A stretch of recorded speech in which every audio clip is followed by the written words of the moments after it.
¿Sabías que cada año se consumen miles de millones de sobres de café instantáneo en todo el mundo?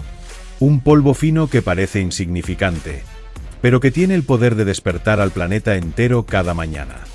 Y detrás de este fenómeno global hay un nombre que todos conocen: Nescafé, el monstruo que domina el mundo de las bebidas. Una sola planta de producción en México puede fabricar más de 900 millones de frascos al año, abasteciendo al mercado estadounidense. Eso significa cientos de miles de frascos diarios, llenados en menos de un segundo con precisión quirúrgica. Pero la verdadera pregunta es: ¿cómo se transforma una flor blanca efímera en un polvo soluble que se disuelve al instante en agua caliente, conservando todo su aroma y sabor? Hoy vamos a descubrirlo en Forja Mecánica. Todo comienza en tierras tropicales, en países como Brasil, Colombia o Vietnam. ¿Sabías que Brasil produce entre el 35 y el 40% de todo el café mundial? No es casualidad. Su altitud, entre 800 y 2000 metros, y sus temperaturas templadas de 18 a 24 C son perfectas para el cultivo del cafeto, es decir, la planta del café. En estas plantaciones, la historia del café no empieza con granos, sino con una delicada flor blanca que brota tras las primeras lluvias de marzo. Lo sorprendente es que estas flores duran apenas unos días antes de caer, dando paso a un fruto, la cereza del café. Durante 6 a 9 meses, esa cereza va madurando lentamente hasta adquirir un rojo intenso. Dentro, se esconde el verdadero tesoro, los granos de café. Cuando aproximadamente el 95% de las cerezas están rojas, es momento de cosechar. Aquí surge una paradoja impresionante. Aunque vivimos en la era de la automatización, el 80% del café mundial todavía se cosecha a mano. Increíble, ¿verdad? Los agricultores trabajan en grupos, recolectando entre 30 y 50 kilogramos de café cereza al día. Y lo más impactante, reciben salarios increíblemente bajos, a pesar de estar en la base de una industria multimillonaria. ¿No es sorprendente que quienes despiertan al mundo entero reciban tan poco a cambio? En las grandes fincas de Brasil sí se utilizan máquinas. Una cosechadora mecánica equipada con 100 varillas vibradoras sacude las ramas 1000 veces por minuto. El resultado: hasta 60 sacos en solo 5 horas, lo que antes requería días de trabajo humano. Eso sí, la máquina no distingue cerezas maduras de las verdes, lo que afecta la calidad. ¿Qué preferirías tú? ¿Rapidez mecánica o precisión artesanal? Recién recolectadas, las cerezas de café deben procesarse en menos de 12 horas para no perder calidad. Primero pasan por un tanque de agua. Las maduras, más densas, se hunden, y las verdes flotan y se desechan o se convierten en compost. Luego, tambores giratorios presionan suavemente los frutos contra placas rugosas, separando la pulpa del grano. Pero aún queda una capa pegajosa, el mucílago, una mezcla de azúcares y pectinas. Para eliminarlo, los granos se trasladan a tanques de fermentación durante 12 a 24 horas.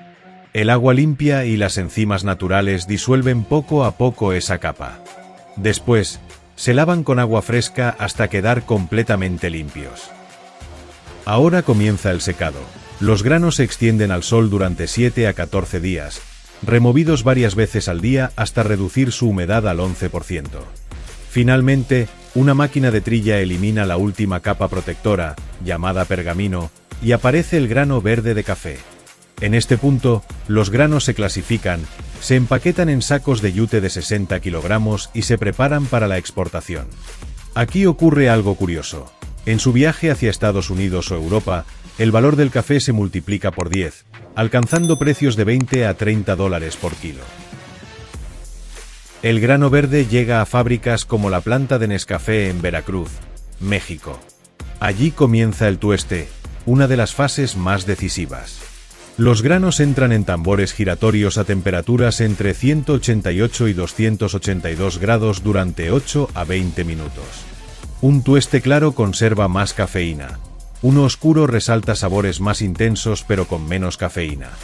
Por si no lo sabías, el tueste claro se logra con menos tiempo y temperaturas más bajas, mientras que el tueste oscuro requiere más tiempo y temperaturas más altas, lo que modifica tanto el sabor como el nivel de cafeína. Es importante que el maestro tostador escuche incluso los pequeños estallidos que hacen los granos, conocidos como el crack, para decidir el punto exacto.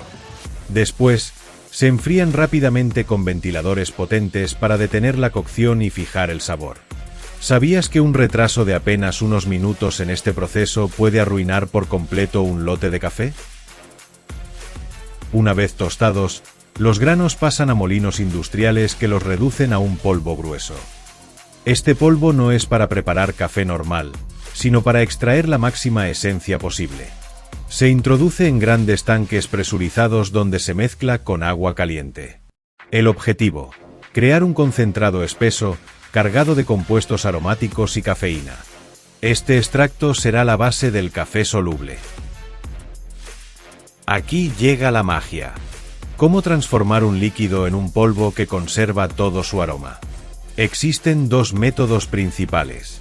En el primero, llamado spray drying, el concentrado se atomiza en una torre de secado formando una fina niebla, mientras una corriente de aire caliente a 540 grados evapora el agua en milisegundos y deja caer un polvo fino, el clásico café soluble. El segundo método es la liofilización o freeze drying. En este caso, el concentrado se congela por completo a menos 40 grados durante 5 horas, formando láminas sólidas que luego se rompen en fragmentos y se introducen en cámaras de sublimación al vacío, donde el hielo pasa directamente a vapor. Así se obtienen cristales de café premium, con más aroma y sabor. ¿Tú eres más de practicidad con spray drying o de calidad premium con freeze drying? El café soluble, ya en forma de polvo o gránulos, pasa a la última etapa, el envasado. Miles de frascos de vidrio avanzan en cintas transportadoras, esperando ser llenados. Cada envase se llena en menos de un segundo, con dosis exactas. Luego, se sella herméticamente con una tapa y una lámina protectora que evita el contacto con el oxígeno. Robots colocan etiquetas, agrupan frascos en bandejas de 6 unidades y los embalan en cajas listas para distribución. El resultado: una sola planta puede producir cientos de miles de frascos diarios y enviarlos a todo el mundo. Así que, la próxima vez que abras un sobre de Nescafé o destapes un frasco, recuerda, detrás de ese simple polvo hay una cadena de procesos que une agricultura, ciencia, ingeniería y precisión industrial. Desde la flor efímera del cafeto, pasando por la cosecha manual de miles de agricultores, hasta la liofilización a menos 40 grados, cada taza es el resultado de siglos de tradición y décadas de innovación tecnológica. Y todo para que en apenas unos segundos tengas una bebida que despierta tus sentidos. Ahora dime, ¿sabías que tu café instantáneo podía ser tan complejo y fascinante? ¿Qué te sorprendió más? Déjalo en los comentarios. Si te ha gustado este vídeo y quieres descubrir cómo se fabrican todas las cosas que nos rodean, dale like, suscríbete a Forja Mecánica y activa la campanita. Nos vemos en el próximo proceso, porque lo que viene, no te lo puedes perder.